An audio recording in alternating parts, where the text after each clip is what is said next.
You'd be hard-pressed to find an author more influential on the horror canon than the singular Howard Phillips Lovecraft. So many tried and true horror tropes, themes, and tales took root in his roster of terrifying stories. In fact, some were so effective that people seem to label any story containing these elements Lovecraftian. How many times have we seen a person stumble across a mysterious disappearance, follow the breadcrumbs, discover a cult, and then lose their mortal mind to the void? It's pretty wild how important and well referenced his tales are. It's also wild how most of his stories are quickly heading toward the 100-year mark and remain as puzzling as ever.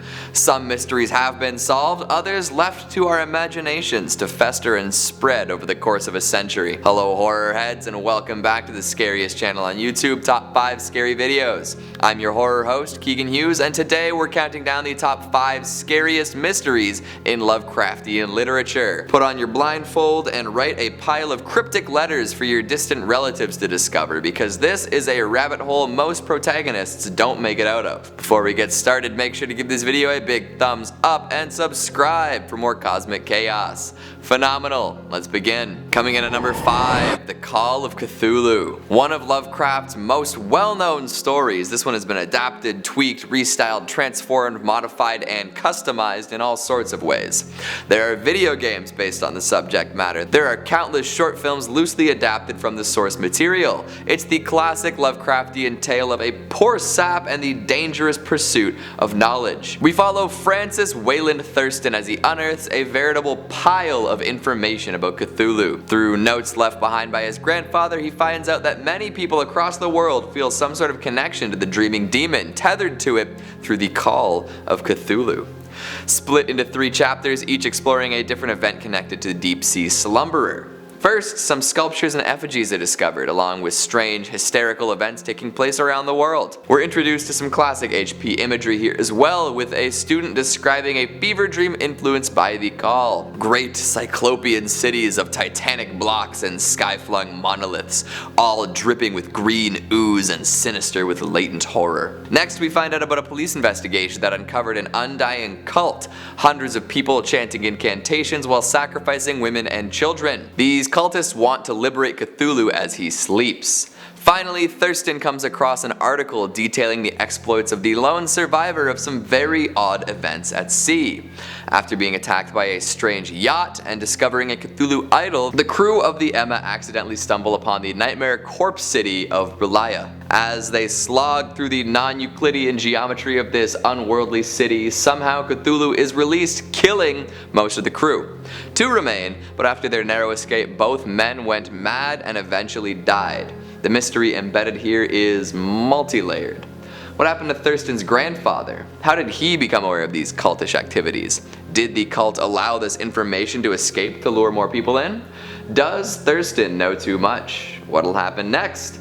Mysteries that will never truly be solved. Coming in at number 4, The Whisperer in the Darkness. The ever-present Miskatonic University makes an appearance in this one, employing our literary professor protagonist, Albert Wilmarth. He becomes embroiled in a controversy about some extraterrestrial sightings after a historic flood. Wilmarth stands staunchly on the side of science and therefore sides with the skeptics. With this viewpoint, he declares that these sightings must have originated from local legends and people were just imagining things. However, he soon receives a mysterious letter from his colleague, Wentworth Akeley, who claims to have unique insight into the occult. In the series of letters that follows, Akeley describes being set upon by agents in robes, exchanging gunfire, and seeing some bleed green. In an unprecedented change of heart, Akeley then claims that the beings are actually friendly, and that Wilmarth should come and visit. Intrigued and disturbed by the prospect of learning unknowable things, our Miskatonic man heads out to the farmhouse where Akeley lives. There he finds him in terrible condition, rambling about all the things that could happen.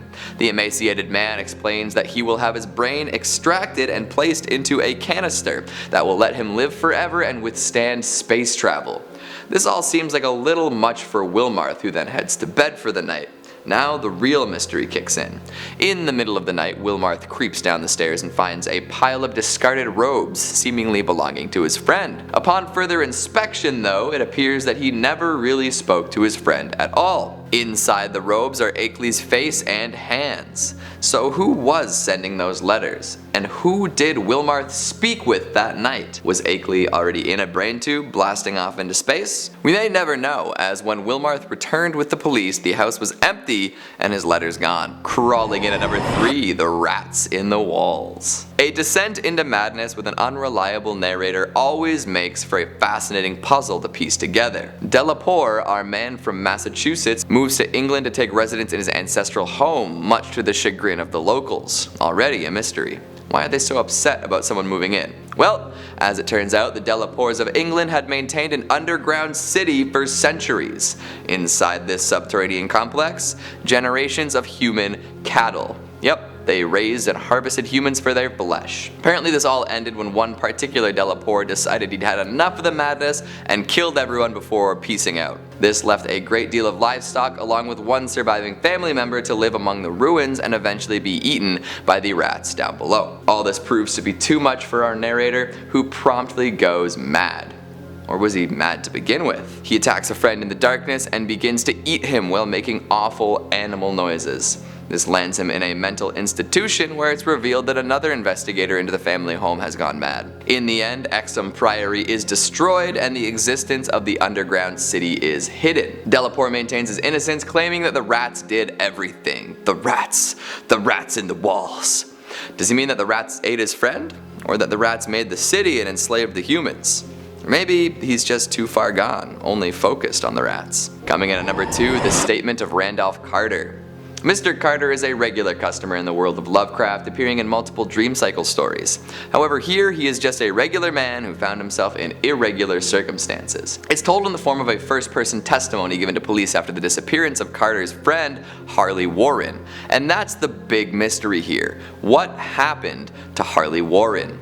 The two men were exploring an ancient graveyard in Big Cypress Swamp after discovering that there are doors and stairways to the underworld through which demons can enter our world. Warren, being the braver of the two, descends into the tomb while communicating with Carter via telephone line. Soon we hear some classic Lovecraftian phrases like, "God, if you could only see what I'm seeing," and "Carter, it's terrible, monstrous, unbelievable." A classic peek behind the veil.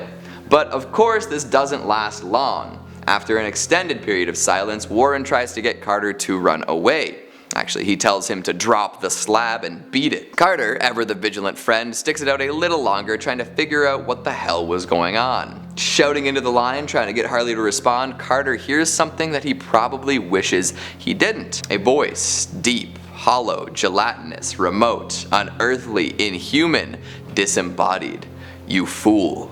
Warren is dead." What happened to Warren? Who was communicating with Carter? Will he be blamed for the death of his friend? And lastly, at number 1, the shadow over Innsmouth. Ah, Innsmouth, the legendary imaginary place where so many Lovecraftian horrors reside.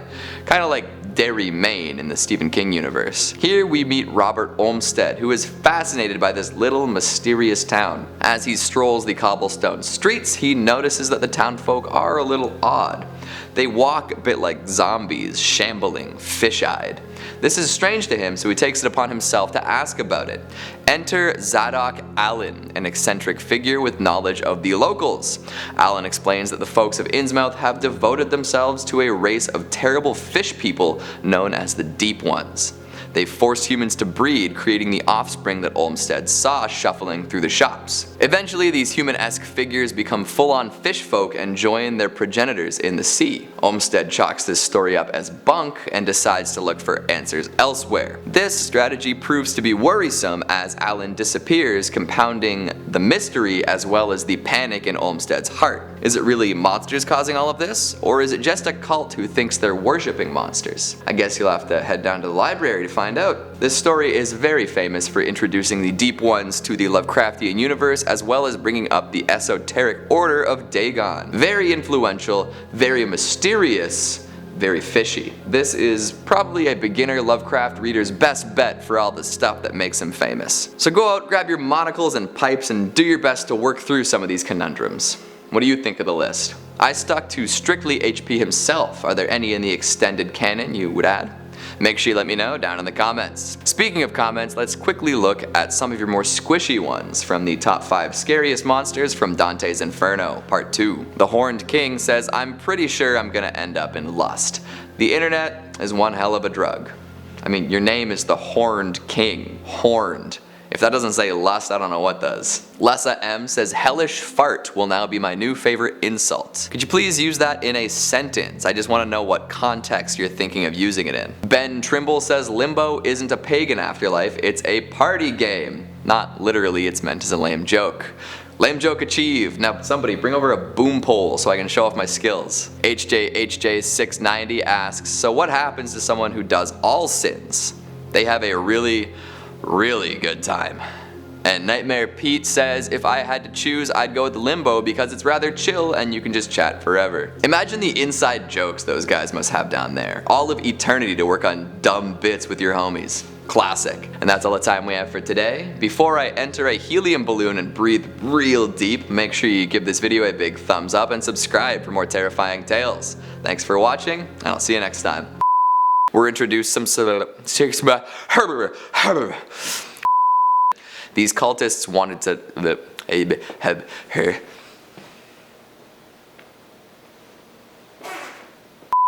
The crew of the Emma accidentally stumble upon the nightmare corpse city of, oh, I studied this too, Relaya? We never...